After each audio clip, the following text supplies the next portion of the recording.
Good afternoon, everyone. Thank you for joining us.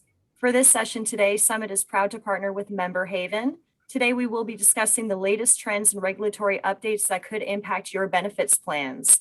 We do have the Q&A feature available, so you can submit questions through that option. There may be time at the end of our session to have your question addressed, but we will follow up with you after the session concludes. You can submit any questions to us via email as well at marketing@yoursummit.com, but I will display that email address again near the end of the session. So let's get started. We have 4 guests joining us today. Our first panelist is Dustin Williams. He is the agency manager and joined Member Haven in 2019. Dustin holds licenses in property and casualty for both personal and commercial lines and is a registered financial representative holding both a Series 6 and 63 license. His education, coupled with his experience, has equipped him with a vast knowledge on marketing and promoting a wide variety of insurance and financial products. Our next panelist is Kay Alldredge. Kay has been a senior account executive with Summit for over 15 years and is licensed to provide life, accident, and health insurance, as well as property and casualty insurance.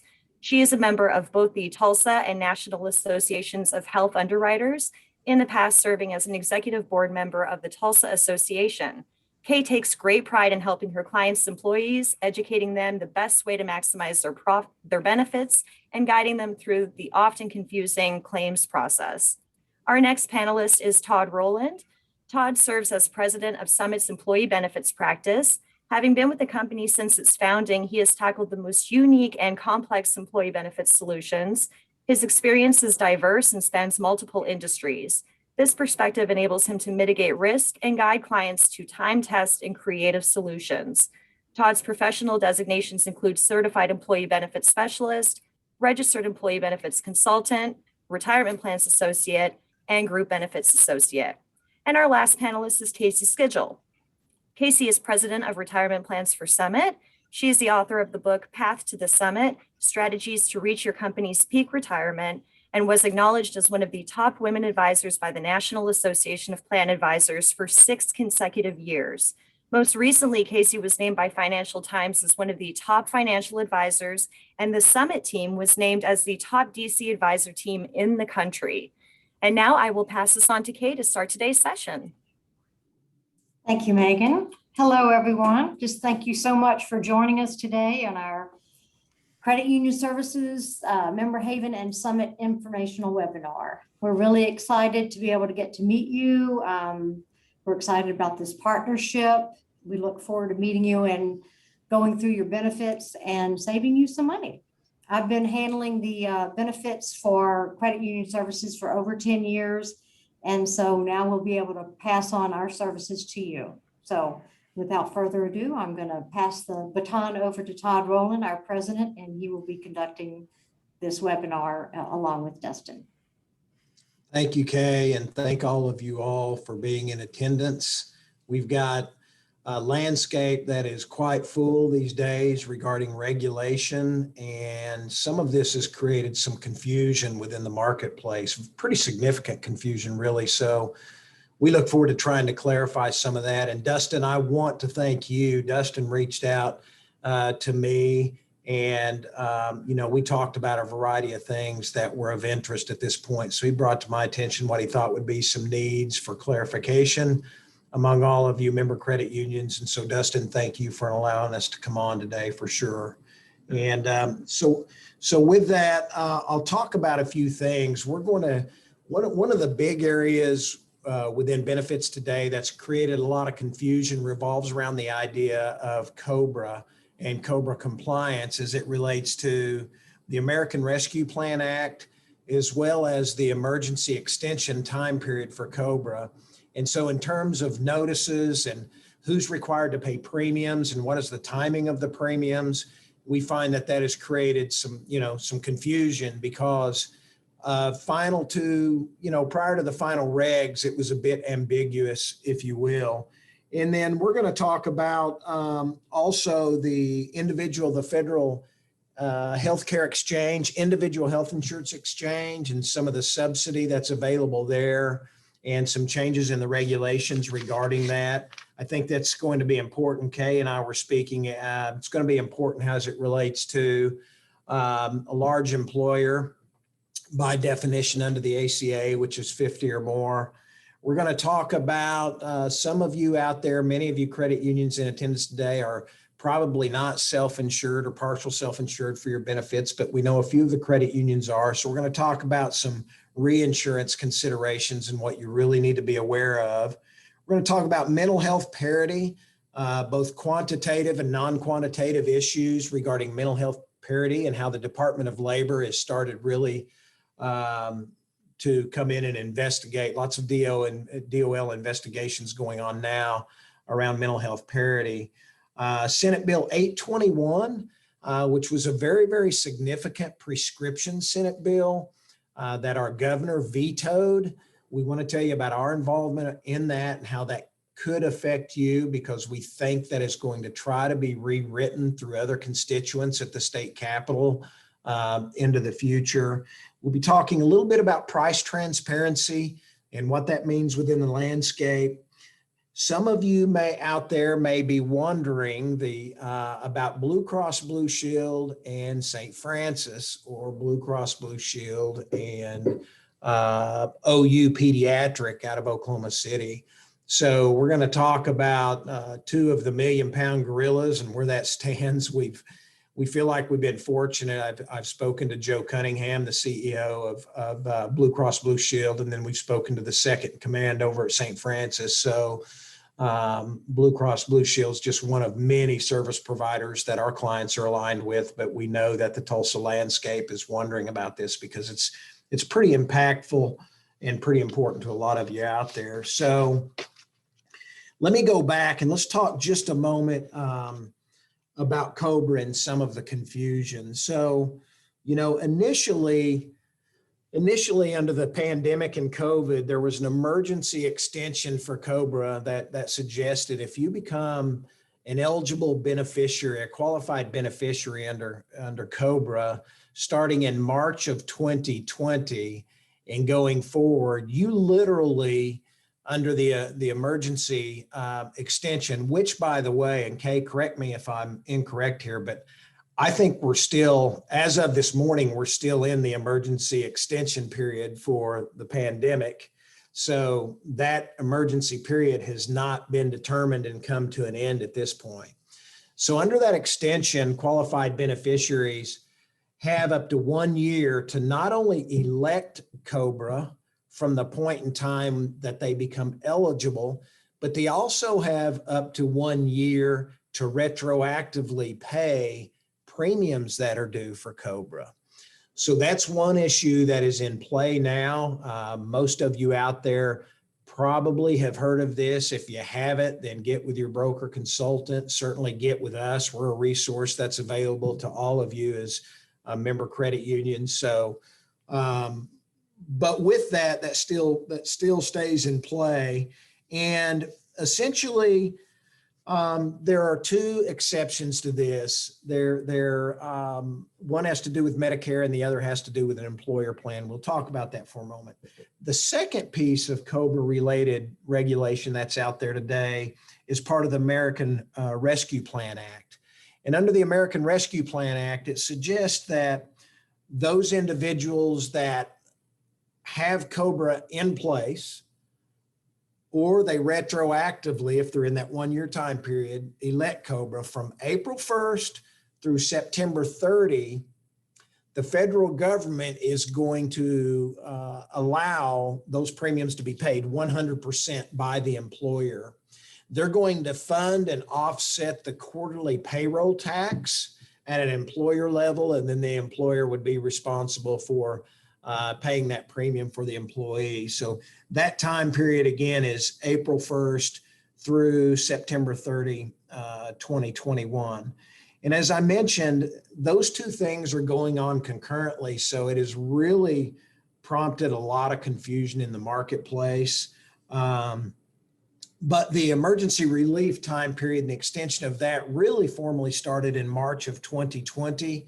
As I mentioned, you have 1 year And that 1 year extends through the time in which they determine the end of the emergency relief time period, which they have not yet. So pragmatically speaking, if you've got, full-time employees out there and they become eligible for COBRA now, then, they really could become eligible for COBRA today. And because the emergency extension is not ended, they would have 1 year extension. So that presents some risk to employer plans as it relates to financial liability under COBRA. And certainly from a compliance standpoint, it is a big, big, big issue.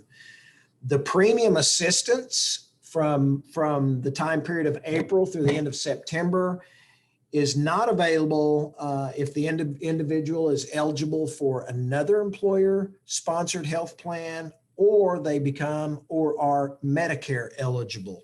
At that point in time, then the premium assistance is no longer in play. And furthermore, to be eligible, you have to experience an involuntary termination. So if you voluntarily terminate from your employer, that doesn't qualify. If you involuntarily terminate because of a reduction of hours or some other reason, then in that case, under the involuntary termination, then you have the rights. I will say that there's been a lot of discussion as it relates to a provision regarding gross misconduct, which is not clearly identified under the COBRA regulations.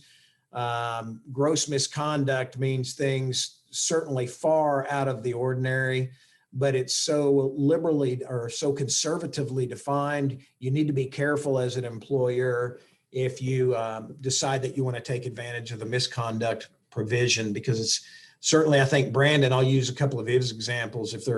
If somebody stole from the company, if there was some kind of harm or injury, then that's gross misconduct. I think his comment was, and Brandon Long is an ERISA attorney who specializes in this area, but anything short of those two examples, he said, I'd be very, very, very cautious. The other area that you need to be aware of that is very, very important is regards the notices. There are really 4 notices that need to be extended to full-time employees, qualified beneficiaries, or those on COBRA continuance. And I won't go over those into great detail other than I'll just mention here and read from the regs. Notice 1, notify affected individuals of the 1-year COBRA extension. Notice 2 is a general notice to all participants. Notice 3 is a notice for those losing coverage between April 1st and September 30th. And notice 4 is for current COBRA participants and expired COBRA participants. But what we will do as a firm is, if you would like to email us, or better yet, we will, Kay, I'm going to say that we will forward to you some sample notices of those 4 required notices. And if you're not required to comply with COBRA, then disregard. But we have those. We've got a copy of the regulation. If you want that, just email us, and we'll be more than pleased to provide any of that information that you would need. We want to be considered a resource in that respect for you. So the other thing that I'd like to mention as it relates to COBRA that comes to mind here is the idea of reinsurance. If your organization is out there and you're partial self-funded with reinsurance, you need to be aware that under reinsurance contracts, many of those reinsurers may or may not acknowledge that 1-year extension in terms of election and payment. And so in that regard, if you're a partial self-funded plan out there and you go to file what I would consider to just describe as a catastrophic claim on behalf of one of your participants, the reinsurer may in fact decline to cover that claim. So what we're finding is the majority of what we describe as the BUCAs, which is Blue Cross, United Healthcare, Cigna, Aetna, other TPAs and other folks who are administering these plans, the BUCAs themselves, the Blues, United, Cigna, and Aetna, their reinsurance is covering this under ERISA because they think it's federally required. But some of the reinsurers that are out there that are being offered through third-party administrators outside of the insurance companies administering your plan, some of those reinsurers aren't acknowledging the requirement for them to cover that claim. So it's very, very important that you or your consultant go to them and inquire as it relates to, they're acknowledging this and certainly them covering that from a regulatory perspective. So, this is something that's very, very important that has come down the turnpike, if you will. And I think there's going to be more to come to that, certainly in the future. So I'll be very interested to see when they announce the end of the emergency extension period. This could go out for an extended period of time, but the idea that I, as a participant, can leave a health plan and elect my COBRA up to 1 year after leaving the employer is a pretty big risk to an employer, and something certainly to be aware of.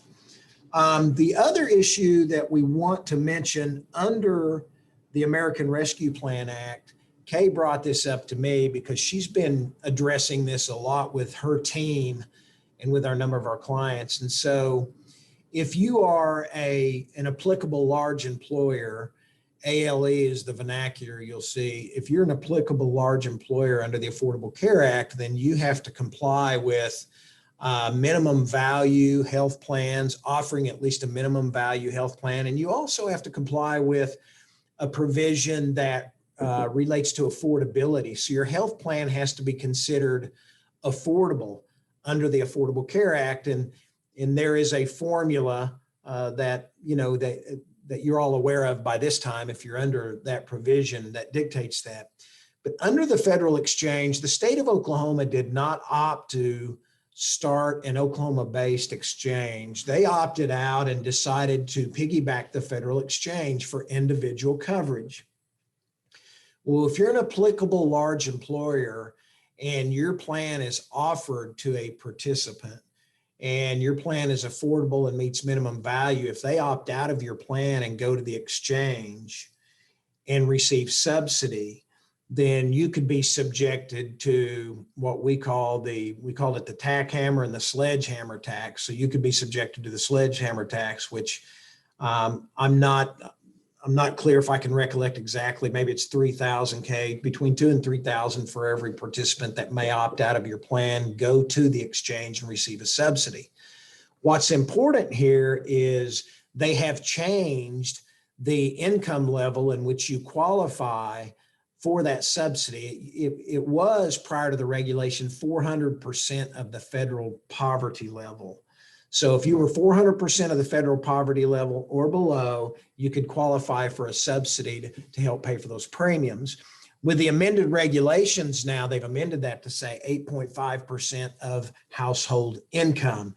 So you may have folks that opt out of your plan, go to the exchange, and now qualify for subsidy. And you may be, indirectly or directly impacted by the tax, the hammer tax, sledgehammer tax, and tack hammer tax that were under the penalties Part A and B under the Affordable Care Act. So that's a big issue now. And that 400% of federal poverty level, when that was amended and taken to 8.5% of household income, that essentially means that you won't have to pay any more than that for up to a silver plan under the exchange, which is, fairly robust coverage under the exchange. So, we feel like that's a very, very important provision for employers to be aware of. And that one has flown under the radar. We haven't seen that one really focused on all that much really at this point. So we wanted to mention that as well.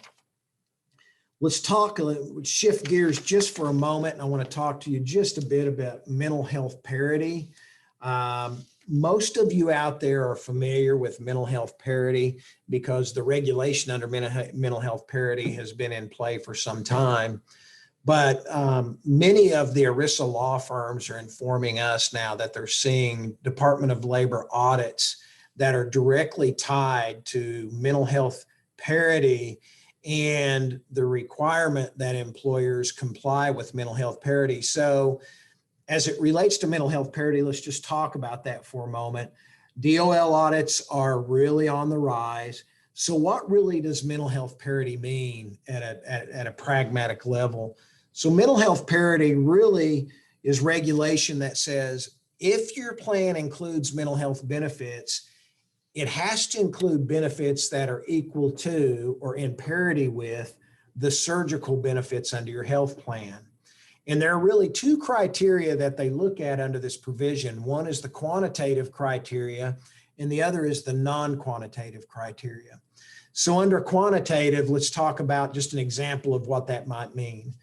If the DOL were to audit you and they were to say, we want to make sure that you're in compliance with mental health parity under quantitative related issues, that relates really to the schedule of benefits. So that's the financial impact is the way Kay and I and myself and our team like to think of that. So we could be talking deductibles, co-insurance, out of pocket, and those types of things. So the mental health benefits would have to be in alignment with the surgical benefits. But the non-quantitative issues are where I really think some folks can run afoul of this provision if they're not careful. And that relates to things like pre-certification. So we know that under most surgical benefits under a health plan, pre-certification for inpatient surgeries is required.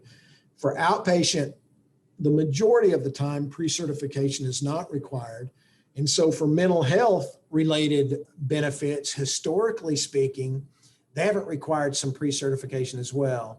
So plan sponsors out there, if you're out there today and you have a fully insured health plan, you don't really need to worry about this other than just keep in mind that requirement, because most of the insurance carriers have made sure that the plans they filed with the state insurance department follow the criteria required by mental health parity. But if you're a few of the larger credit unions out there, and we know a few of you are self-funded, be sure and look at your plan documents and make sure the language in your plan document is adequate. And that reminds me, I'm going to digress and just refer back to the COBRA related issues that I spoke on just a bit ago. You will need to amend your plan document. If you haven't already and you're out there and you're partial self-funded, make sure the language within your plan document is consistent with, the extension time period as well as the subsidy that's going to be provided under the American Rescue Plan Act. And so we're finding that a lot of employers out there haven't amended their plan documents. So you'll want to keep that in mind as well. So if the DOL does come in and they happen to audit your organization, they're going to ask for you to illustrate that you have adequately tested and documented compliance with mental health parity. So what we recommend is that, you keep some written proof of compliance in a file. And we have really consulted, we have several law firm clients of our organization, and we have consulted with the ERISA attorneys at about 3 different firms.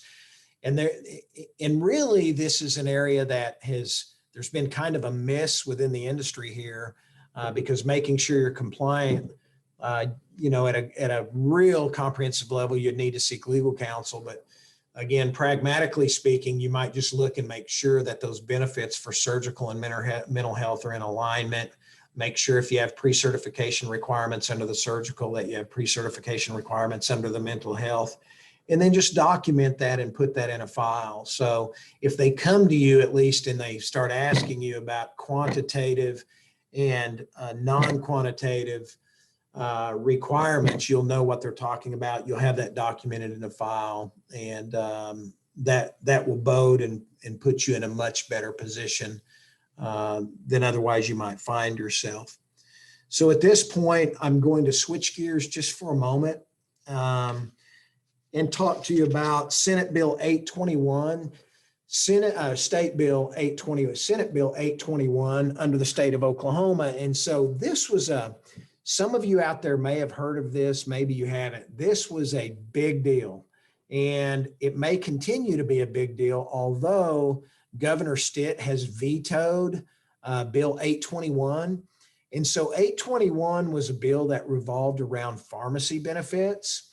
And at really a big picture level, the idea was to make sure that our smaller rural independent pharmacies were able to compete at the same level as big pharmacies.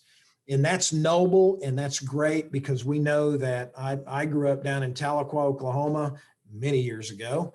And I know Tracy Bloss down there, the independent pharmacist at the time, great guy, very gifted, and he served our community at the highest level, was very well respected. And so we need to take care of those rural pharmacists. But if you follow the dominoes, once the dominoes start to fall, the end result of this language was many of you as employers, believe it or not, under definition, could be considered what's called a pharmacy benefit manager. And that would place you under unbelievably undue criteria legalistically. Not good for self-insured plans, certainly not good if it flowed through to fully insured plans. We estimated that this would impact our clients 8 to 12%, which is a big number for all of us on this call as we're dealing with, the cost of healthcare premiums. So House Bill 821, the governor did veto it. We think that it may come up under some different language at a later date. So we just wanted you to know that we were heavily involved in this, and we stood ground with a large coalition of large employers like Hobby Lobby and some of the other largest here in the state. In our opposition of this, with 100% in total support of those smaller pharmacists within our rural communities, absolutely. But we don't want to position our clients and large employers to a point where they have to meet regulations as a pharmacy benefit manager, which they are not, and which they may not even know anything about. So I did want to mention that to you. I also would like to mention this idea of price transparency. And within healthcare, I think all of you would agree with me that quality is critically important. If I'm going to have to go seek care, then I want to be able to evaluate the expertise of the providers that are going to provide the care to me, to position me, my family, loved ones, friends, all of us in a position to experience a great outcome if we have to experience healthcare. But all of us equally on the phone, I know, want and desire to know what the price is we're going to pay. Not the premium that we pay. We all want that to be lower, but I want to know what they're going to charge me if I need that shoulder replacement on my right shoulder. How much are you going to charge? How much is my insurance going to pay? And those types of things. And so all of you would agree that we're all buyers of healthcare. The big healthcare systems out there are the sellers of healthcare, and the buyers have never really been clear, all of us as buyers, what the sellers are going to charge us. And at a federal level, I think January of 2020, I'm confident of that, there was some regulation that was handed down that said big healthcare now has to start posting their prices. Big healthcare meaning primarily tertiary care and inpatient care hospitals. And most of the hospitals complied with that. The problem is the way the regulations came down, the hospitals could file that with CMS at a federal level. And all of us on the call have to have a PhD to go to the CMS and be able to find out what my shoulder surgery at St. Francis is going to cost me, because you have to know where to go. And once you get into the portal, you have to toggle between about 20 different screens and be able to interpret that before you finally understand what the price is going to be. So that was basically a dismal failure in terms of all of us as consumers being able to understand, what is if you're here in Tulsa, what is St. Francis going to charge for a shoulder surgery, the same surgery at St. John's, the same surgery at Oklahoma Surgical Hospital. If I'm in Oklahoma City, it might be Integris, Mercy, St. Anthony, or one of the others. So we all desire that. And the good news is that I think there is so much momentum, regardless of who the president is, and it would almost take, a unilateral decision on behalf of the president. We all know how difficult that is to slow the momentum here. But I do believe that in about a 2-year period of time, big healthcare hospitals as well as outpatient surgical facilities are going to have to start posting their pricing in such a way that we all know, and we have the ability to evaluate the data that ultimately helps us become better buyers of healthcare. And so I like to say, if I'm going to purchase an automobile, I certainly can go to the dealers now, and I can go online now. I can find out every bell and whistle the car has or the vehicle has, and I can find out what I think a fair price is based on posted pricing. And it puts me in a position as a buyer to experience a much better outcome. The same thing should hold true to healthcare, and I think we're going to see that. As of late, last week, there was a state of Oklahoma House Bill 1006. It really revolves around cash price disclosure. And Carol Bush, who's one of our state politicians, she authored this. And so at the federal level, there is lots of momentum in terms of big healthcare and, disclosing pricing. But at the state level here in Oklahoma, it's become a big issue as well. So we're very encouraged by that. And Megan, I'm going to shout out to you. I see that it's 2:32, and I see that Kaci, our really, really gifted retirement plan expert, is now on the call. So I'll push the pace just a little bit here. Some of you out there, many of you out there, I'm going to switch now to the Blue Cross Blue Shield and St. Francis issue. And so as many of you may be aware, and certainly if you're a credit union, member credit union out there, and you offer health benefits, then Blue Cross Blue Shield very well may be who you're aligned with. What we really have here is we have two of the million-pound gorillas that are both negotiating from a position of strength rather than negotiating from a position of weakness. And in that respect, what I'm talking about is St. Francis has announced in the paper that they are not going to agree to contract with Blue Cross based upon the reimbursement levels that Blue Cross Blue Shield has presented to St. Francis.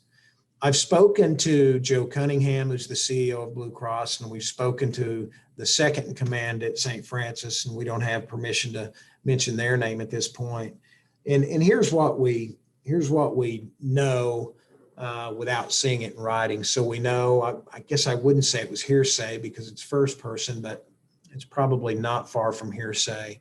At this point, St. Francis wants a reimbursement level for all the outlier facilities that they own, be it an urgent care, outside emergency care, imaging, any of their facilities outside of the St. Francis, the tertiary care hospital. They want those organizations to receive the same reimbursement level as their big hospital does. And within contracting, your PPO, if you're with Blue Cross, you have a PPO network. The providers agree to what Blue Cross is going to reimburse under that network. And that's what they're not agreeing on, is that reimbursement rate. So personally, from my opinion, I will tell you that I in no way, shape, or form believe it can be rationalized that outerlying facilities should be reimbursed the same as big hospitals. In fact, the multiple can be as much as 10 times lower for the outerlier services than those provided in the hospital. So I really think that you've got 2 million-pound gorillas fighting from a position of strength. What we have been told is multiple times now is that we are going to work it out. Knowing the percentage of business that is directed to St. Francis through that Blue Cross Blue Shield network, that constitutes a very, very high percentage of the St. Francis business. Likewise, St. Francis is critically important to corporate Oklahoma out here and small business Oklahoma who are buying the Blue Cross insurance product and need and want and desire access to St. Francis. So the result of this, both sides of the leadership are saying, look, we're going to work this out. So I can't write this and guarantee you, but I think those of you that have, what do we have till July 30th? Okay, I may be wrong, so ping me somehow. text me or comment in the chat feature if I'm wrong on that, because it may be June 30. It may be June 30, but we have until June 30 or July 30 for to everybody will be in network with Blue Cross. After that time, they'll be out of network. But again, the leadership is telling us we're going to get it worked out before that time. We'll just have to see. But I know our firm, we're scrambling, performing due diligence just in case they don't work it out.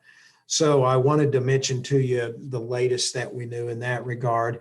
And then I would also like to mention here, there's some other topical areas that we won't get to today because we don't have enough time. But one is health plans can have no gag clauses, broker disclosure of compensation. There are new regulations out there that say, if your broker or your consultant should be disclosing how they get compensated, what they get compensated, and it should be very detailed to you. So there's some new regulations coming down. There are new regulations, and I think I may have missed this, regarding surprise billing. And so under the surprise billing regulations, I'm going to look here a moment because I made a notation. But under the surprise billing regulations, what that is all about is, I'll give an example. Many of you have gone to and had maybe outpatient or inpatient surgery, and you get the bill and you're in network with your plan, but all of a sudden you receive an out-of-network bill from the anesthesiology.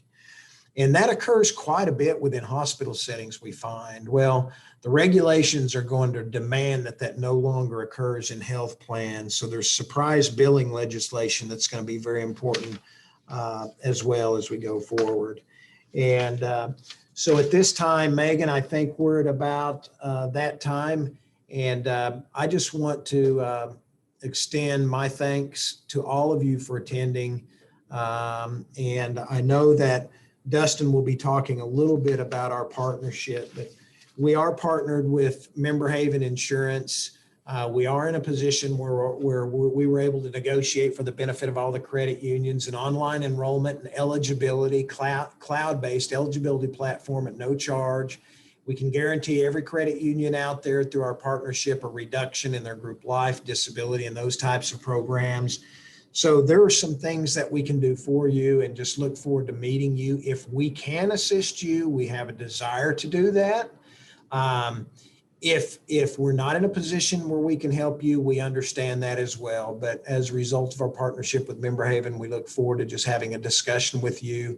Perhaps we could conduct some research and develop a white paper that would disclose how we may or may not be able to help you. But at this time, I'm going to turn it over to you, Kaci. Thanks for joining us. And I'll just say, before Megan may jump in, but I'll say that Kaci is a very distinguished professional associate of ours here in the firm. She leads our corporate retirement plan division, which, and I'll let her talk about that a little bit, but Kaci is an author. She has been identified at a national level as one of the top retirement plan advisors in the country, and has positioned our firm very well. Kaci is not a quote unquote salesperson that is hard selling any product. She truly is a consultant that serves in an advisory fashion. So to the extent that you can meet her, she provides a tremendous amount of value to our clients. So Kaci, good to see you. Thanks for being on. Thank you, Todd. Thanks for having me. Yeah. And thank you, Dustin, as well, for allowing us the opportunity to share today and the Member Haven team. So Todd, I think you're going to pass it to me if that's okay. And I was just going to hit, Yeah. I was listening to you kind of talk, Todd, a little bit about what's going on in your world, which is a lot, and seems like it's always changing. And same thing happens in retirement plans with legislation and trends. And I heard you talk about the broker disclosure, and I always feel for you whenever I start to hear those kinds of things, because in 2012, I think was about the year that we had what was called fee disclosure, participant disclosure, plan level disclosure. And so from our world, it's really been taking off, but I always see Todd, you and the team making certain that we're handling that for our clients anyway. And we're always very transparent about what we do to serve clients. So I was just, Todd, I was just gonna kind of hit kind of three topics, if that's okay, just on what's going on from a retirement plan trends standpoint. Sure. You know, we, like Todd said, the world for us really revolves that fiduciary responsibility. But some of the things that have been going on, and again, I'll break it into three. On your 401k plan, what recently happened with the passage of Secure, and I'm sure most of you heard Secure, which was Secure 1.0, which we wrapped a big bow on that at the end of December of 2019. But then we were gifted with COVID at the end of the first quarter. And so really, we didn't have the opportunity to really address all of the issues that came with Secure and making certain that everyone was prepared for it. So if you haven't been talking with your consultant about what's called the QBAD provision, and that means qualified birth and adoption, that's really the one provision I just wanted to highlight for each of you. And that one really, it's an optional provision. But right now, because we're going through the restatements of all retirement plans, and I'm sure you've been talking with your record keepers, your TPA, or your consultant about this, but one of the provisions, that qualified birth and adoption distribution, allows you to put up to $5,000, you as if you are a participant. So each employee that's within your company, if they have a child or they adopt a child, they could actually take out $5,000 from their 401k plan. And it is that self-certification, very similar to how the CARES Act worked. And so I just would encourage you to make sure that you're talking about it. For me, we haven't had a lot of clients implement it. And it's just because CARES was so front and center that the record keepers are kind of struggling with that automation, making sure that their systems in the background were established and ready for it. And so that has actually kind of moved to the forefront. I'm hearing more and more of our record keeper partners who are actually able to allow that at this point. So that would be one that you should probably be checking on with your record keeper and seeing if it makes sense for your firm.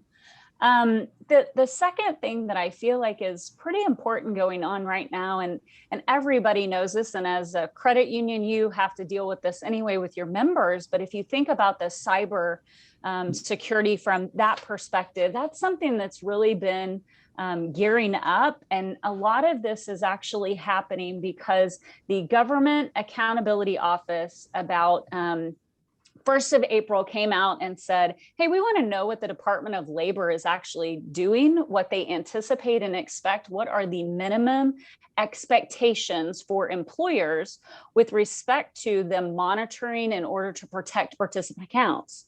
And so when the Government Accountability Office came out with that report, then the DOL got involved, and within a month, we had 3 different best practices that were actually created. And you might be thinking, well, why does this matter? How will it impact my plan?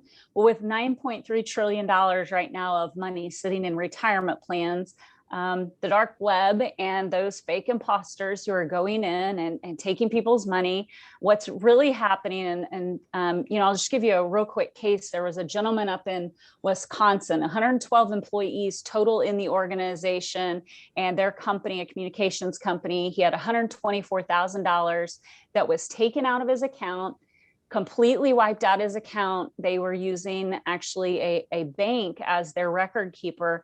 And unfortunately for this gentleman, they were only able to recover $24,000, plus they gave him back the $105 distribution and said, you, Mr. Employee, are going to actually have to go about getting the rest of your money back if you would like it. And so if you're an employer, right, and you're a part of, I believe that many of the people on the call today, you're probably parts of your 401k committee, whether it's the retirement committee or the administrative committee. What the Department of Labor is now saying is, this is another one of your fiduciary obligations. And you might be saying, yeah, but fiduciary obligations, that's just what we do with respect to the investments. No, actually, as a part of fiduciary obligation, it is your responsibility actually to monitor all of your service providers. So that's really where this is coming in from. The key to monitoring your service providers, and who are your service providers, just to make sure I pass along that term, it would be your advisor. I'm a service provider, right, for my clients, your record keepers, also your TPAs. If you have a TPA, maybe your record keeper does that. But there are 3 key documents. And if you want to send me an email after this, or excuse me, put in the chat your name and email address, we can actually get you copies of this, because I think it's a good practice for you as an employer.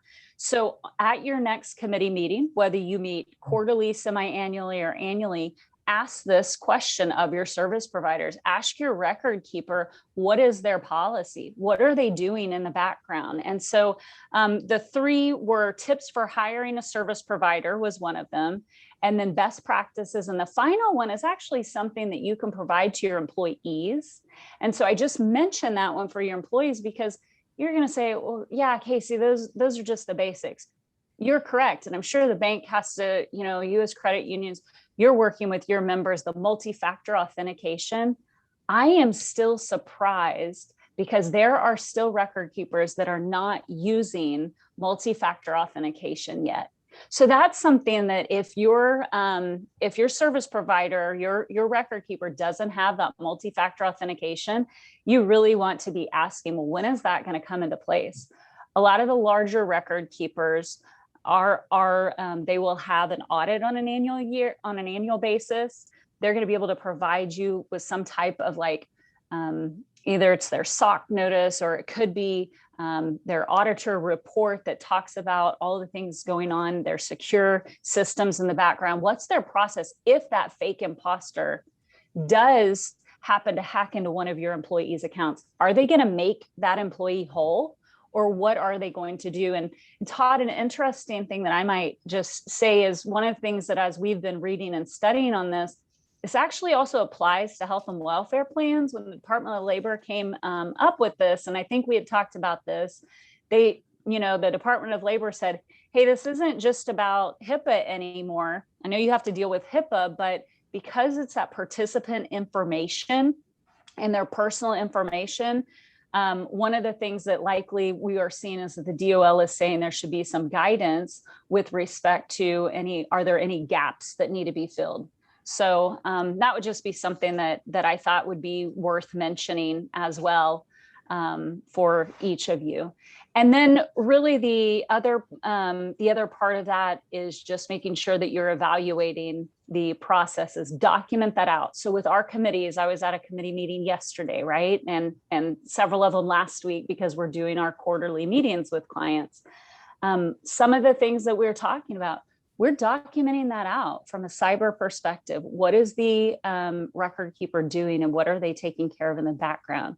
So that's just a good thing for you as an employer to start asking as a part of your fiduciary responsibility. And then the last thing that I felt like might be worth just real quickly talking about is Secure 2.0. So Secure 2.0 is really more about what's the proposed legislation. Then Todd, after that, I'll pass it back to you, but really to you and Dustin. So really on Secure 2.0, May 5th, the Ways and Means Committee actually just passed, and we've got bipartisan support on it. But for you as an employer, what should you be aware of? So it'll go to the House, it'll go to the Senate, but a couple things just to consider and to be aware of. A couple of them are great things, because we're trying to expand accessibility to participants, whether it is because of low participation in plans or what may be occurring. But one of the things would be also for RMDs, those required minimum distributions, potentially extending that out from age 72, which just occurred with Secure 1.0, to potentially age 75. That's one of the things. Another thing would potentially be at the age right now of 50. Those people that are 50 or older, you're getting to put in an extra $6,500 towards your retirement plan. Well, at age 60, potentially allowing you to put in $10,000. So those are just a couple of things that I personally think that is going to help. They're also talking about the indexing with COLA limits and things like that. Right now you've got the every couple of years $500 that it gets indexed by. So 19,500 hopefully will eventually move up to 20,000. That's another thing that's being talked about. And so it's really to help people have more flexibility in their retirement plan, and also to continue to expand the offerings across the board.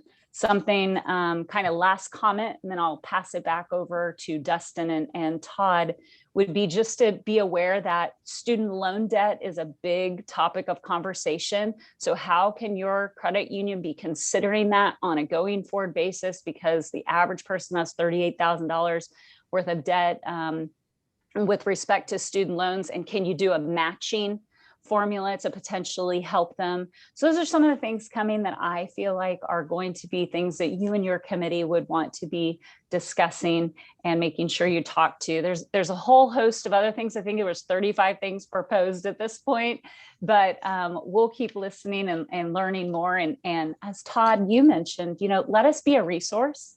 If it comes up that you need some guidance or help, or you run into a challenge, we're happy to be a resource because of our relationship with Member Haven. We want to be a resource to you and your firm and in the fiduciary side of it if there are questions that you need answered. So I appreciate so much the opportunity, Todd, getting to speak with Member Haven team, and appreciate, Dustin, you allowing me to be a part of it. So I'll pass it back to you all.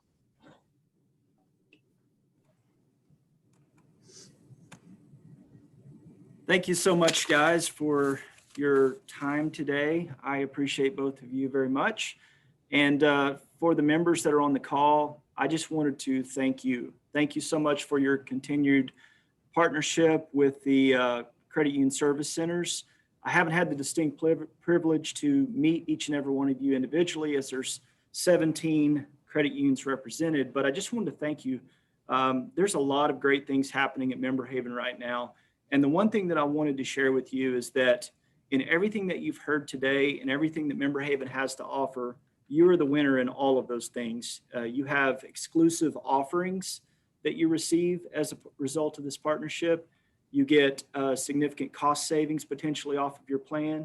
And then also you get return on investment for the commissions that we return to you. And so I really appreciate that. I really appreciate the opportunity. We have a lot of great things ahead and in store for Member Haven in this time frame. And so what I wanted to propose is that when you guys are ready, there's a lot of things that we covered today, a lot of questions that are going to come up along the way. When you're ready to talk or have questions about those things, I would encourage you to reach out to CUSC or Summit and let us help you through that.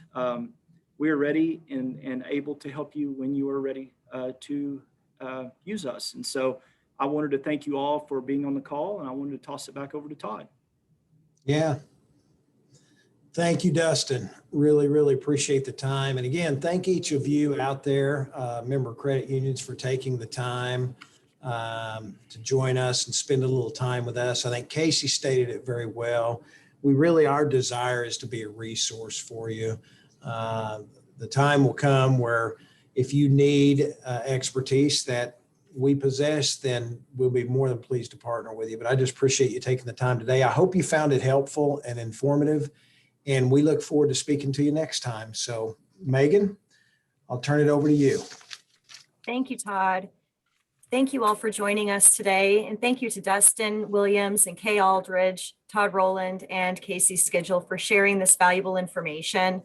We want to thank all of you for staying on this call. If you submitted any questions, or if you have any questions that you don't feel we answered today, please know that you can email us at marketing@yoursummit.com, and we will respond back to you when the session concludes.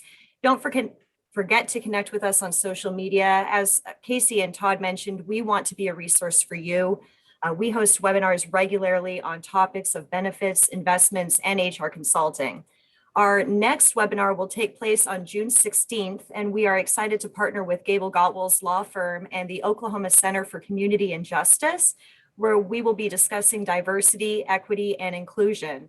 And we're also excited to host an in-person seminar with CPE, SHRM, and HCRI credits this fall with some of our partners from BKD, and that will dive deeper into the legislative and regulatory landscape for benefits. But for now, thank you so much for joining us. Have a great rest of your day, and we will see you next time.